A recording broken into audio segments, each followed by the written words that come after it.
बिहार में आज सुबह 11:30 बजे नीतीश सरकार का पहला कैबिनेट विस्तार होगा, जिसमें कुल 29 विधायक मंत्री पद की शपथ लेंगे।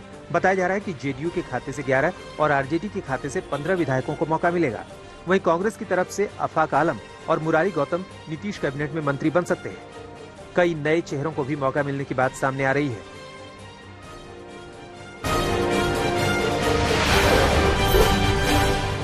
बिहार के मुख्यमंत्री नीतीश कुमार ने स्वतंत्रता दिवस के मौके पर बड़ा ऐलान किया है। नीतीश कुमार ने राज्य में 10 लाख लोगों को सरकारी नौकरी देने का ऐलान किया है। इसके साथ ही 10 लाख रोजगार देने की बात भी कही है। इस घोषणा के साथ मुख्यमंत्री नीतीश कुमार ने विपक्ष को करारा जवाब देने की कोशिश की है, जो लगातार उप मुख्यमंत्री तेजस्वी यादव पर 10 लाख सरकारी नौकरी देने के वादे से मुकरने का आरोप लगा रहे थे और इस बहाने तेजस्वी यादव पर लगातार हमला बोल रहे थे।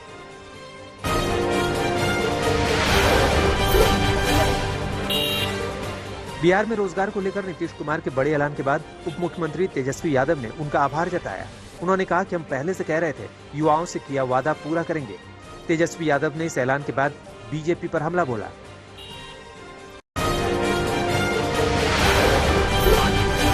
धन्यवाद देते हैं और ये युवाओं की जीत है, ये बिहार की जीत है, ये युवाओं की आकांक्षाएं, अपेक्षाएं और विश्वास की जीत है।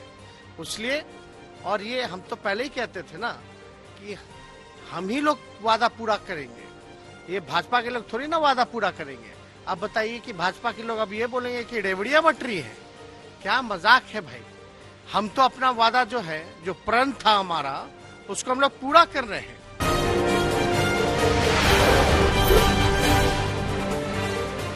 रोजगार को लेकर नीतीश कुमार के ऐलान के बाद बीजेपी ने सवाल उठाया। केंद्रीय मंत्री गिरिराज सिंह ने कहा है कि पहले तो नीतीश कुमार कहते थे कि रोजगार के लिए पैसा कहां से आएगा। इसके साथ ही गिरिराज सिंह ने नीतीश कुमार पर तंज कसते हुए कहा कि अब वो तेजस्वी यादव के एजेंडे पर काम कर रहे हैं।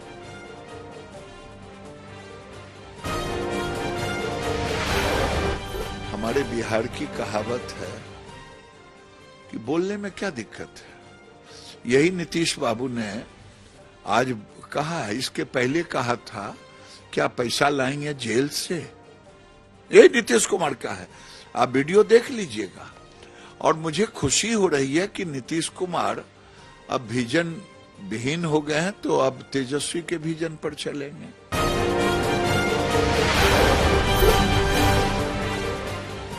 राजस्थान के जालोर की घटना से आहत होकर सोमवार को 12 के कांग्रेस विधायक पानाचंद मेघवाल ने अपने विधायक पद से इस्तीफा दे दिया। जानकारी के मुताबिक विधायक पानाचंद मेघवाल ने मुख्यमंत्री अशोक गहलोत को अपना इस्तीफा भेजा है। पंजाब के मुख्यमंत्री भगवंत मान ने मुफ्त की रेवड़ी वाले बयान को लेकर प्रधानमंत्री नरेंद्र मोदी पर निशाना साधा। भगवंत मान ने कहा कि टैक्स पेयर का पैसा कॉरपोरेट मित्रों पर लुटाने से बेहतर है लोगों के कल्याण पर खर्च करना। राज्य सरकार जनता के धन का सदुपयोग जनता के कल्याण के लिए कर रही है।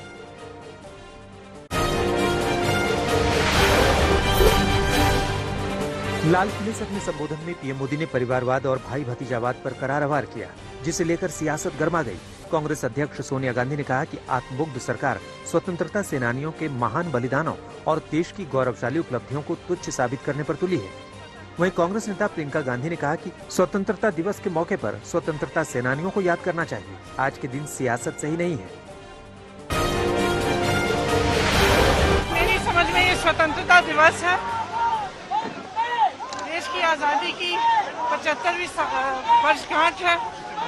ये राजनीति करने का समय नहीं है। प्रधानमंत्री जी करना चाहें तो उन पर है, लेकिन मेरे ख्याल से पूरे देश को, हर एक देशवासी को एकजुट होकर स्वतंत्रता दिवस एक साथ मनाना चाहिए। प्रधानमंत्री मोदी ने अपने भाषण में भ्रष्टाचार और परिवारवाद को लेकर भी विस्तार से अपनी बात रखी और साथ ही कहा कि ये चुनौती केवल राजनीति के क्षेत्र में नहीं है। उन्होंने कहा कि जब मैं भाई भतीजावाद और परिवारवाद की बात करता हूँ तो लोगों को लगता है कि मैं सिर्फ राजनीति की बात कर रहा हूँ, लेकिन दुर्भाग्य से राजनीतिक क्षेत्र की उस बुराई ने हिंदुस्तान के हर संस्थान में परिवारवाद को पोषित कर दिया है। प्रधानमंत्री ने कहा कि परिवारवाद की वजह से देश में योग्यता की कद्र नहीं हो पा रही है। मैं भाई भतीजावाद, परिवारवाद की बात करता हूं तो लोगों को लगता है मैं सिर्फ राजनीतिक क्षेत्र की बात करता हूं। जी नहीं, दुर्भाग्य से राजनीतिक क्षेत्र की उस बुराई ने हिंदुस्तान की हर संस्थाओं में परिवारवाद को पोषित कर दिया है। परिवारवाद हमारी अनेक संस्थाओं को अपने में लपेटे हुए है और उसके कारण मेरे देश की टैलेंट को नुकसान होता है, मेरे देश के सामर्थ्य को नुकसान होता है।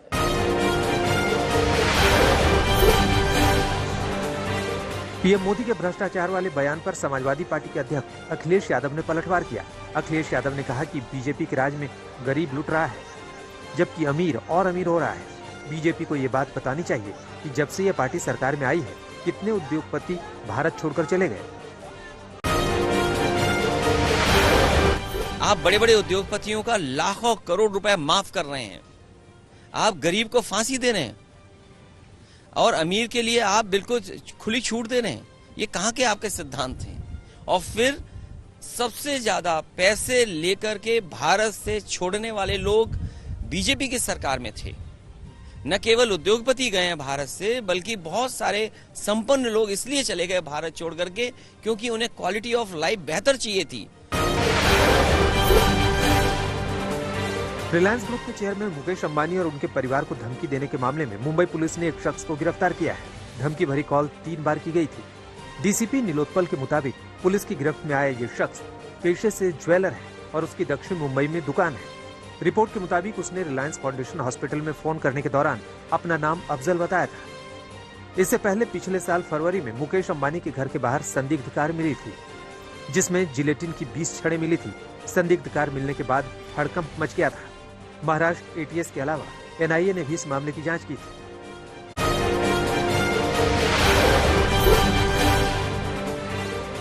यूपी के मैनपुरी में अनियंत्रित ट्रक घर में घुस गया। हादसे में 4 लोगों की मौत हो गई है, 6 लोग गंभीर रूप से घायल हैं। घटना की सूचना मिलते ही मौके पर पुलिस और प्रशासनिक टीम पहुंची। घायलों को इलाज के लिए अस्पताल भेज दिया गया है। मकान में और लोगों के दबे होने की आशंका है। हादसे में एक रिटायर्ड सब इंस्पेक्टर की पत्नी की मौके पर मौत हो गई। एसपी कमलेश दीक्षित की निगरानी में मौके पर रेस्क्यू जारी है। वर्ष 2002 के गोधरा बिल्किस बानो सामूहिक बलात्कार मामले में आजीवन कारावास की सजा पाने वाले सभी 11 दोषियों को रिहा कर दिया गया। उन्होंने 15 साल की सजा काट ली थी। सोमवार को गोधरा उप जेल से सभी रिहा हो गए। मुंबई के एक विशेष केंद्रीय जांच ब्यूरो अदालत ने बिल्किस बानो के परिवार के 7 सदस्यों के सामूहिक बलात्कार और हत्या के आरोप में 11 आरोपियों को आजीवन कारावास की सजा सुनाई। बाद में बॉम्बे हाई कोर्ट ने उनकी सजा को बरकरार रखा। इन दोषियों ने 15 साल से अधिक जेल की सजा काट ली थी, जिसके बाद उनमें से एक ने अपनी समय से पहले रिहाई के लिए सुप्रीम कोर्ट का दरवाजा खटखटाया था।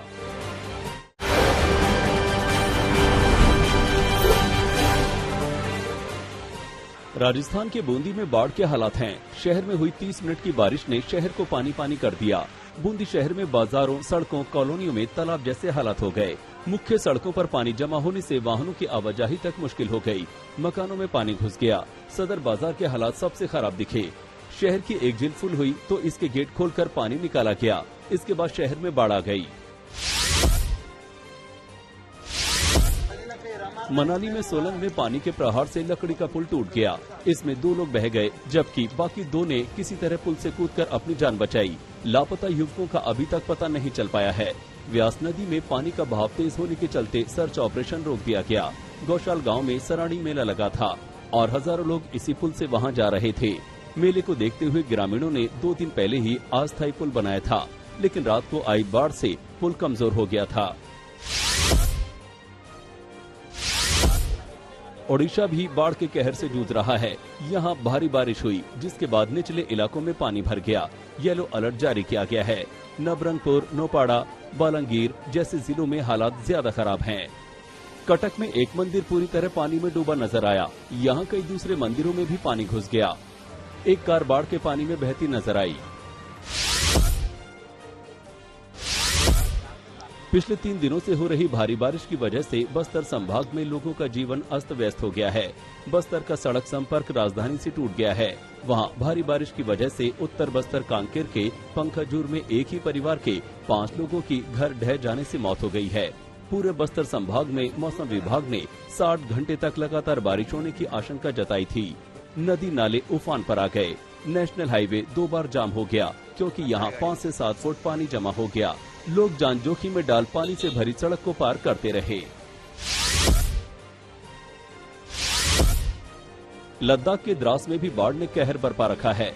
भारी बारिश के बाद ताजा बाढ़ से दर्जनों मकानों को भारी नुकसान पहुंचा। कई दुकानों में पानी घुस गया। यलबू, स्कुतियाल, लामुचेन, फ्रोफ, माजीगाम सबसे ज्यादा प्रभावित इलाके थे। रायसेन जिले में भारी बारिश के बाद बाढ़ जैसे हालात में घरों में पानी घुस गया।